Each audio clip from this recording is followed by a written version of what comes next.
Welcome to the Poundcast, the Digital Pound Foundation's podcast, dedicated to explaining and discussing all aspects of a digital pound and the impact of new forms of digital money.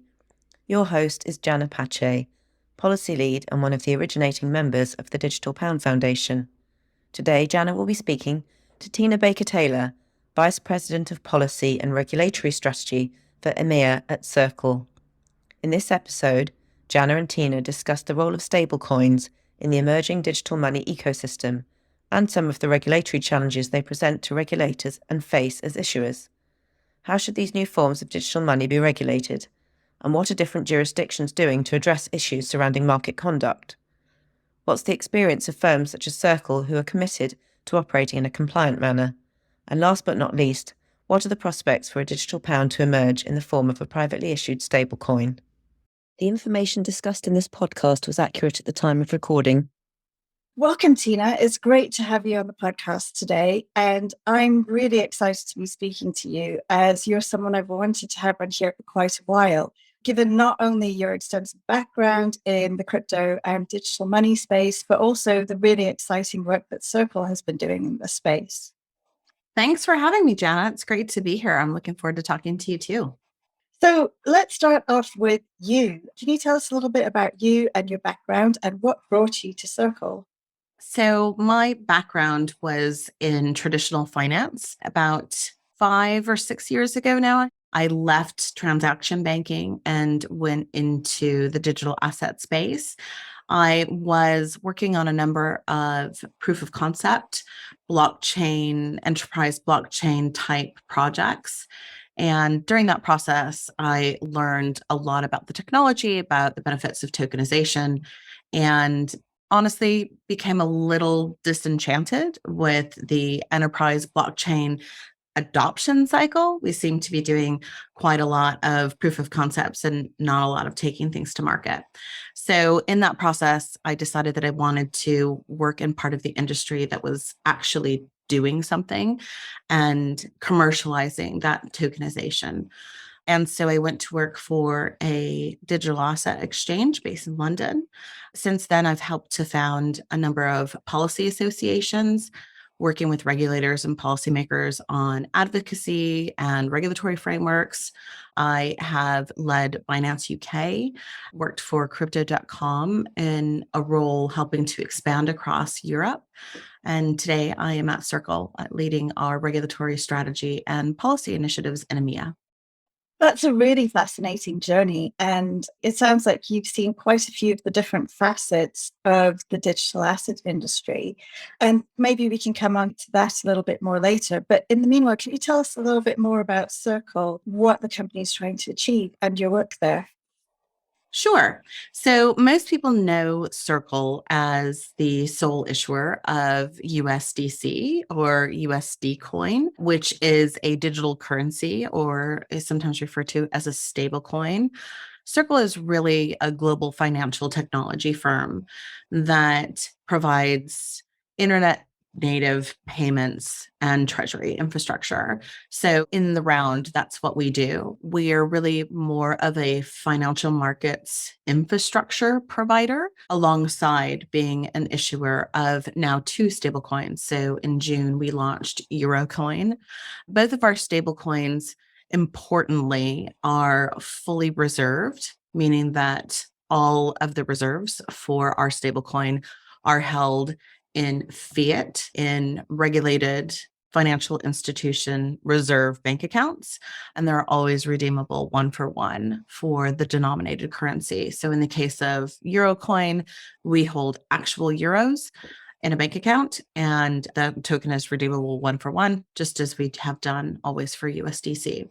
So when we launched USDC 4 years ago, our intention was to really bring more utility to the crypto capital markets, the ability to trade, but with a stablecoin asset that was fully reserved, fully backed by the corresponding fiat currency, and was through the lens of a preemptively compliant pro-regulation stance.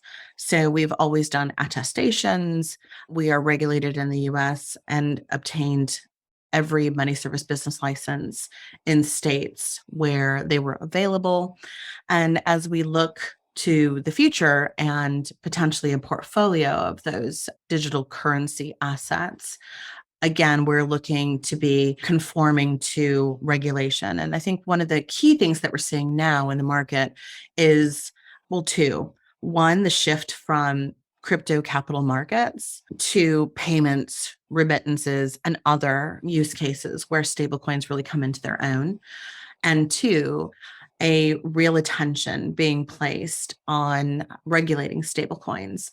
So stablecoin regulation exists within MiCA, and MiCA has been adopted and will be transposed in the next 12 months. In the UK, we're seeing stablecoin regulation being brought into the Financial Services and Markets Bill. And in the US, we're expecting a really robust legislative package for stablecoins in the next couple of weeks. There's been a number of bills proposed. We're expecting that something very concrete will potentially be announced in the next couple of weeks. So I think there is a focus on putting guardrails and some governance around how these assets move and how they are reserved and how they are held custody, the resilience of the stablecoin issuer themselves. And I think that's really important because the traditional financial ecosystem and our policymakers acknowledge that these assets are becoming incredibly important, not only to the crypto capital markets ecosystem, but potentially the payments system as well. So you touched on the increasing utility of stablecoins. And I think when USDC and many of the others that stablecoins that are widely used at the moment were first launched, they were primarily intended to be used as effectively on-chain settlement mechanisms for crypto transactions. And that's still primarily what they're used for day to day.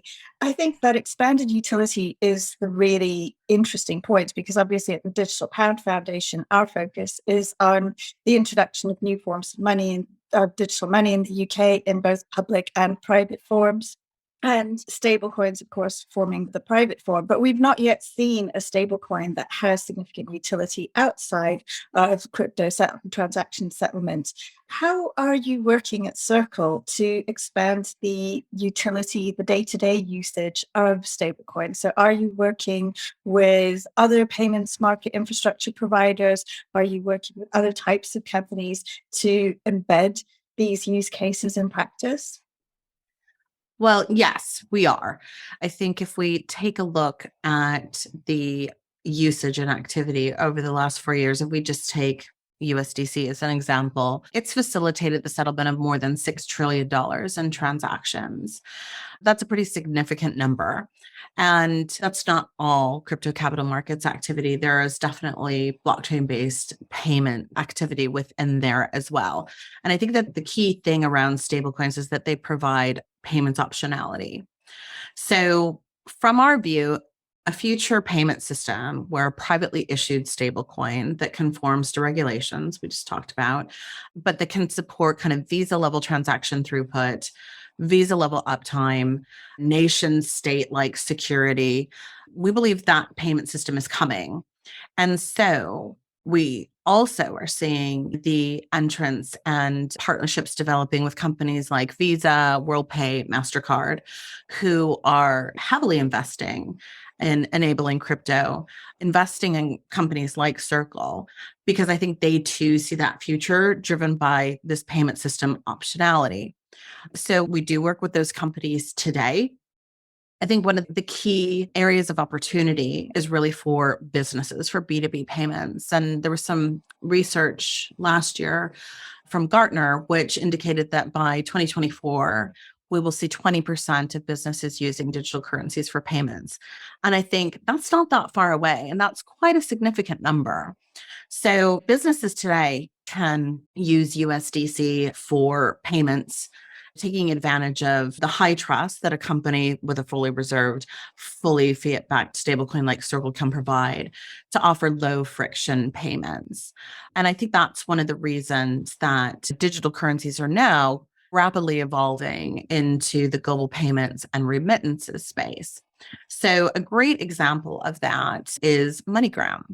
So MoneyGram has a partnership with the Stellar Foundation, and they enable together any wallet that is connected to the Stellar blockchain to access MoneyGram's global retail platform.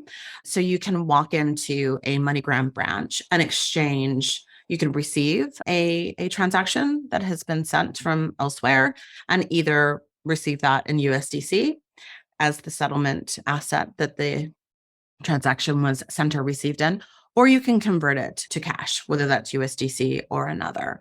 And so that's a real life use case. And that's instantaneous and lower Yeah. cost? Basically, yes. So I think what's cool about that, and an article came out yesterday, actually, basically MoneyGram is saying publicly, like, we are trying to disrupt ourselves. The future of cross-border remittances is going to be an always-on, device-centric environment. And so they are committed to ensuring that their existing business evolves with that evolution. I think that's really incredible. And what's really incredible, I think, about this particular, it's not even a proof of concept anymore. It's a full-blown project now. It's been in operation for over a year. And these are people that genuinely need instantaneous payments that don't cost a fortune, that they can access and do real-time conversion. And so it's not a technology looking for a problem to solve. Like, this is a genuine problem and the technology is solving it. It's certainly one that I have, sending money to my parents in other countries and things like that. And I think that's a great and really exciting use case, and also really a clear one as well. And I'm not playing the devil's advocate. I'm going to allow the House of Lords Economic Affairs Committee to play the devil's advocate here.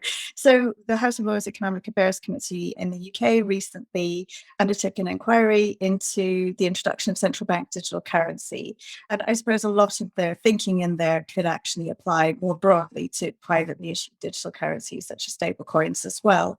And one of the points that they raised was that in the UK in particular, our payments infrastructure, domestic payments infrastructure, that is already incredibly sophisticated and efficient and increasingly digitized and frictionless. And so they had a big kind of so what about the whole thing. What will the introduction of digital currency actually do on the retail and domestic stage?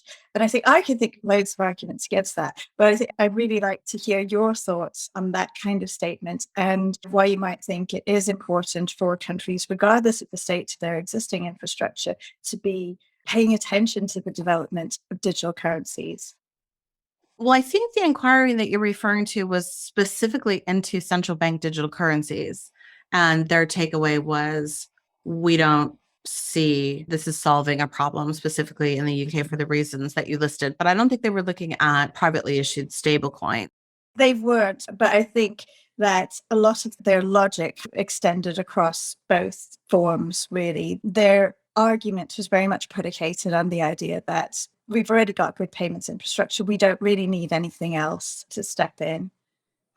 Yeah. Well, so understanding that report wasn't looking at privately issued Yes. stablecoins, but following your logic, I think there's two things. The first is today we have a monetary system which is made up of public and private money, the two-tier system. And so I'll leave CBDCs to one side, we can come back to that, but from a privately issued money perspective, e-money, digital money, I think over the long horizon, these types of digital currencies, so again, fully reserved, fully backed, regulated stable coins, could really end up being a hybrid between what's today's stablecoin and what's tomorrow's central bank digital currency, if we're looking through the lens of a retail payment. But that's going to require, obviously, that they are regulated and provide a bit of an air gap between central bank personal wallets and how consumers spend their money.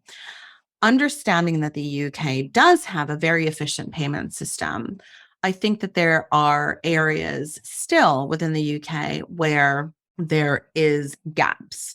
So we have, I think the latest number is 1.2 million unbanked or underbanked within the UK. There's a number of reasons for that. Some of it is access. Some of it is due to migration into the UK. Some of it is just a personal preference, but a digital wallet and the ability to transact with stablecoins can be materially impactful to those that have been either underserved or are unbanked entirely. I think the second area, which we touched on when we spoke about MoneyGram, is there is a huge number of people that live and work in the UK that maybe are not originally from the UK, and they are sending money, just as you mentioned, to parents and family in other countries. And so when the options for that are still pretty poor and very expensive. So I think that there are still areas where we can improve the payment system, especially when we're looking at cross-border, that the UK faster payment system isn't necessarily going to solve for. And I think the other key area, the UK payment system works really well when we're talking about traditional financial rails. But if you are looking through the lens of the way that we will, and are starting today, transact in the future, fiat money today isn't necessarily internet ready money. And so there will need to be some mechanism to plug that ability to transfer value into a blockchain enabled environment. And I think a number of CBDCs are looking at how they would do that through their design experiments, but a number of them won't be using DLT. And so as we look to the future, having an internet ready digital dollar, digital pound that plugs into that ecosystem without any friction, I think is going to be critically important. And you've mentioned regulation or the absence thereof as being a potential barrier to adoption and a really key barrier to adoption as well. You mentioned as well that in the US, Circle applied for money transmission licenses everywhere that it actually could. So in the States where those were available.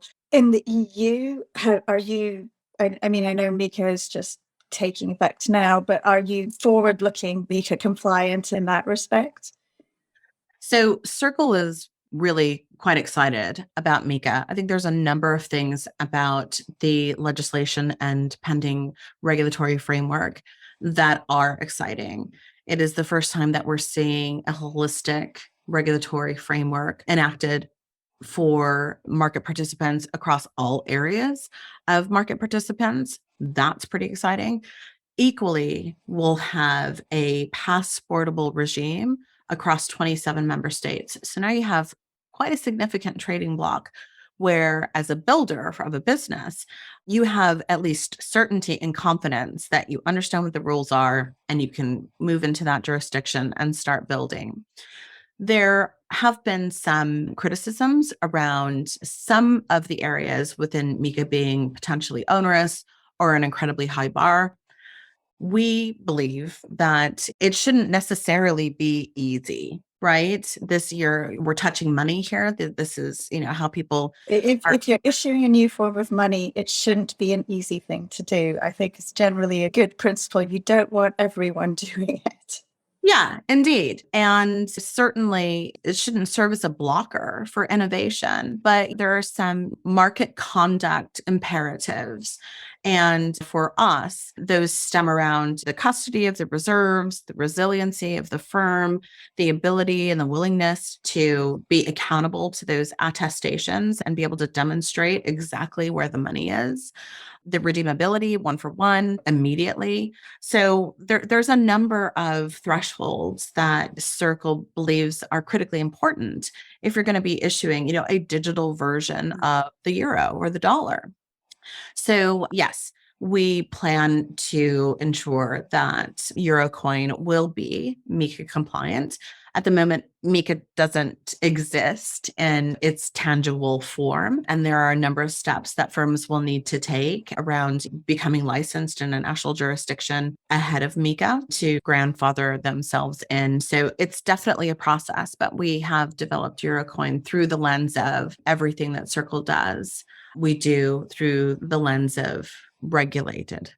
And that must have been quite helpful, actually, if you're planning on launching into a new market, understanding that even if the regulation isn't right there today, you can engage with its development at each stage. You have complete visibility and transparency of it, and you know the direction of travel. So ultimately, you're going to establish yourself in Europe in such a way that you're in the EU in such a way that once an authorization regime is available, you're able to apply for authorization and you know the parameters in which you need to operate from the outset.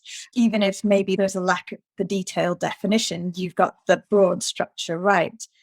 Obviously, in the UK, we're still developing that regime and we're probably some way off even the level of definition and forward-looking certainty that Europe's at today. What do you think that the UK needs to do in terms of next steps to move ahead and to become the leaders in the crypto asset space that various policymakers have declared us to aim for?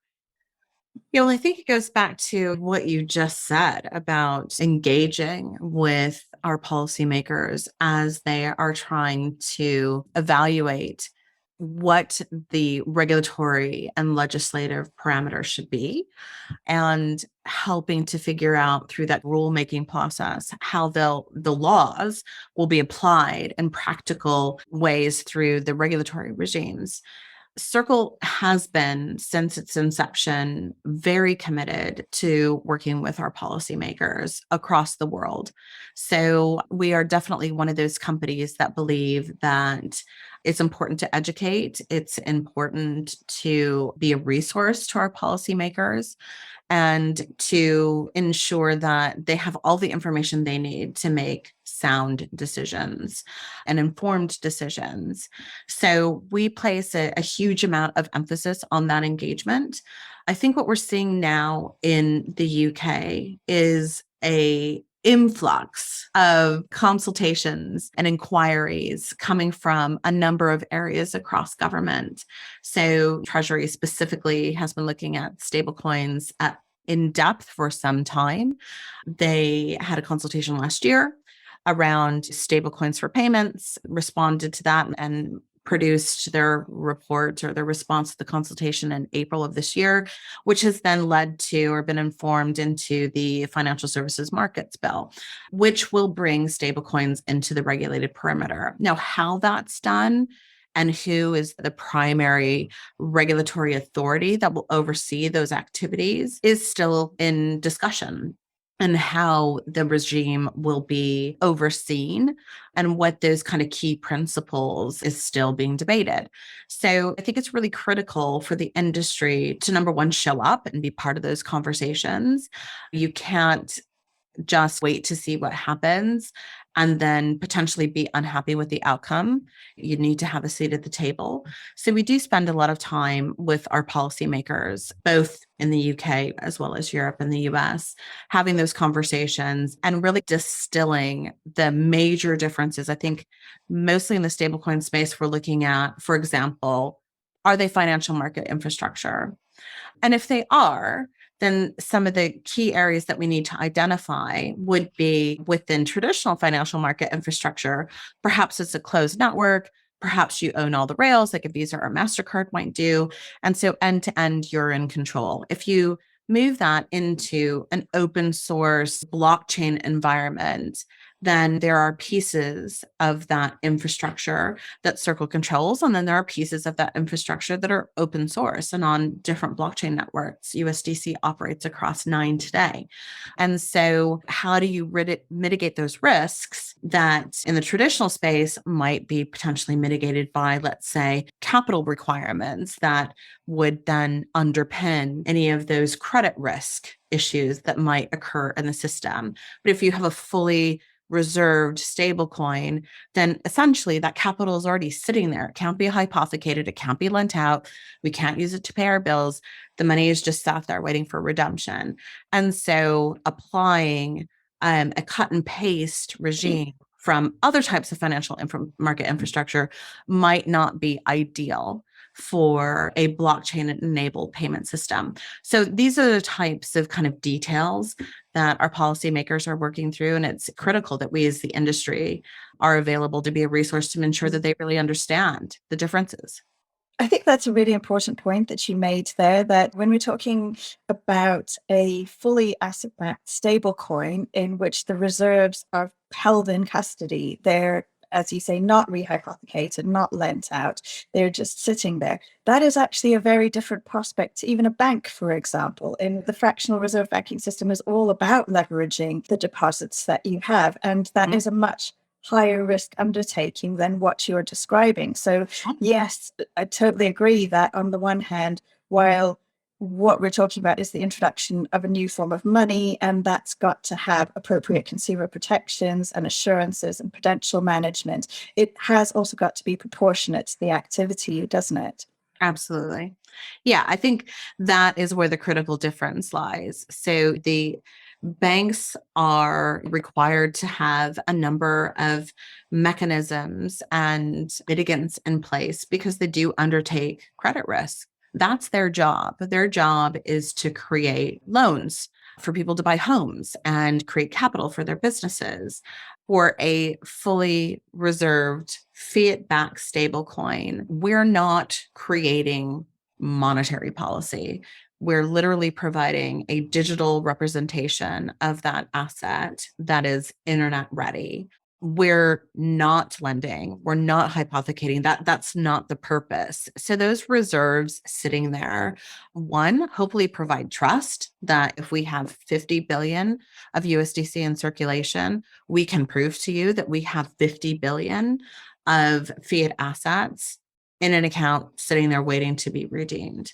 And so for a bank, and this is one question that I have posed in the past to regulators who have suggested that, well, maybe only banks should be able to issue stable coins.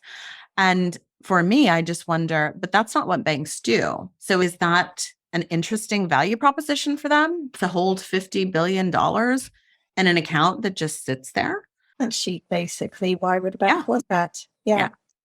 We're seeing at the moment, even though regulatory regimes are emerging in different jurisdictions, they're by no means directly aligned with each other. So as you alluded to, in the US, we've seen various proposals, including one that only banks should issue stablecoins, or stablecoins may only be issued by institutions that are banks.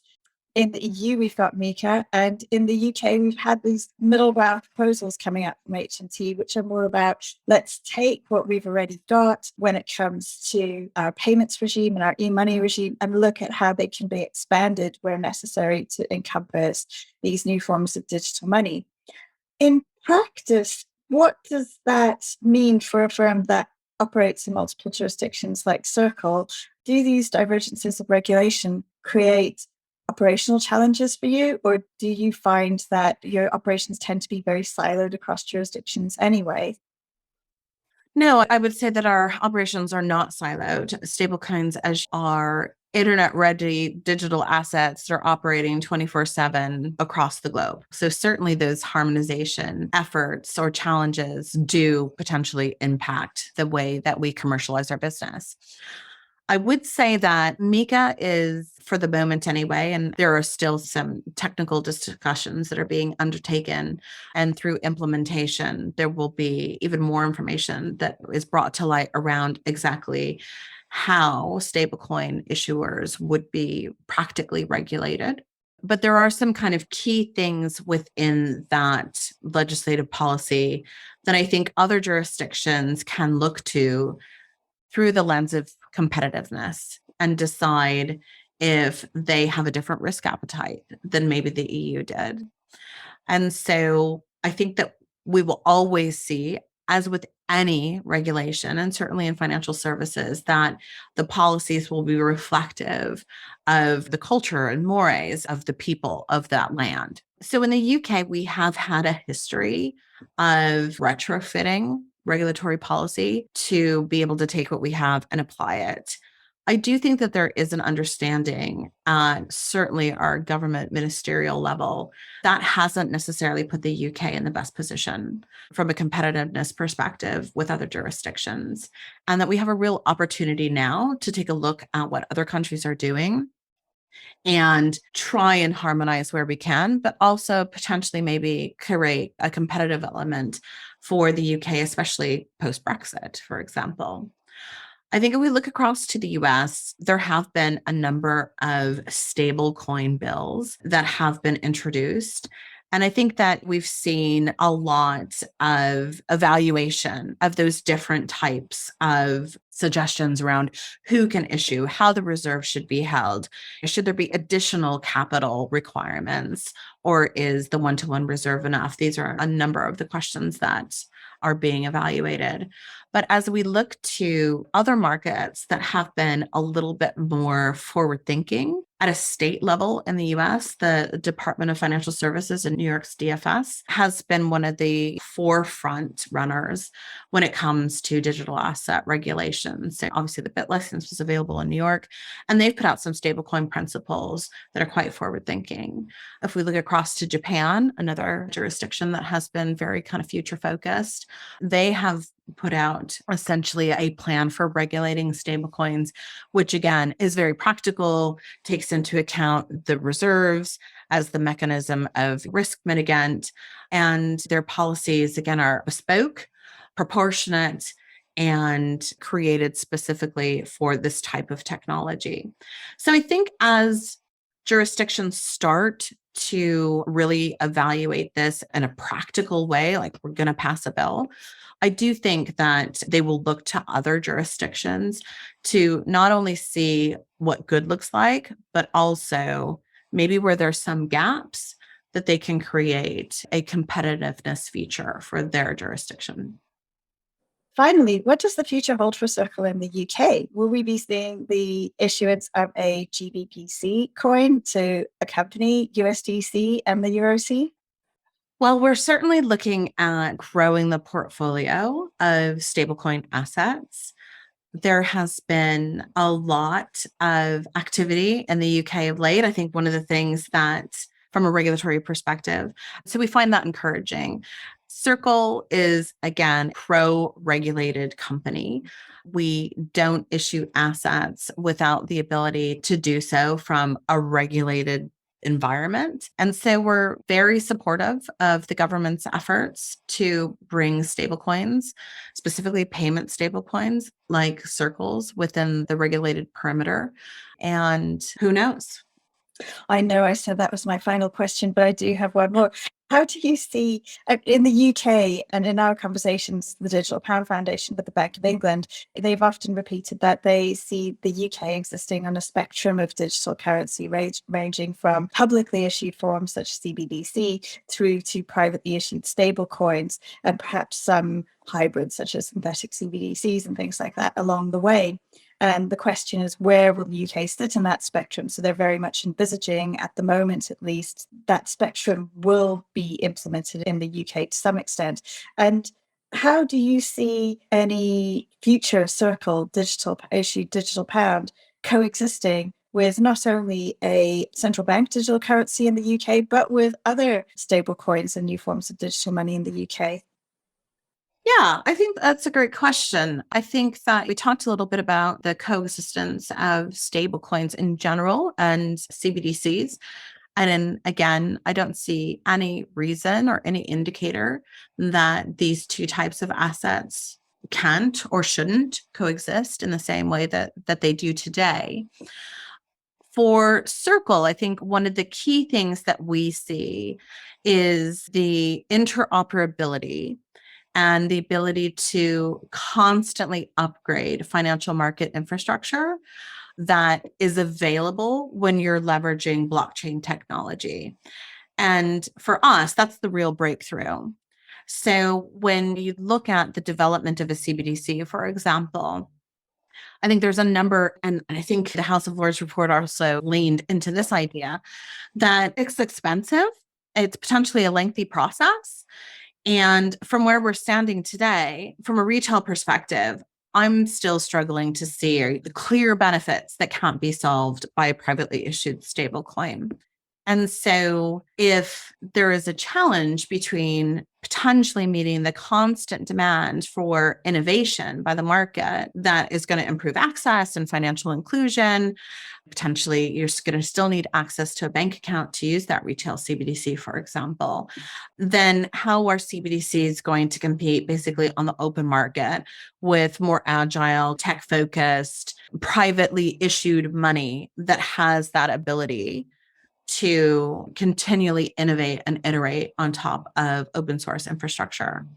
So I think that to fully meet the needs of users, the CBDC is going to have to be able to constantly upgrade its infrastructure, or it's going to very quickly become redundant. And for me, I think that is the immediate frictional rub before you get into discussing things like privacy and programmability, which, are also concerns. Thank you, Teana. It's been absolutely fascinating talking with you today. And I know we could probably go on for another hour, but neither of us have that kind of time. Thank you again for joining. And I look forward to future conversations. Well, thanks very much for having me, Jannah. It's been a pleasure.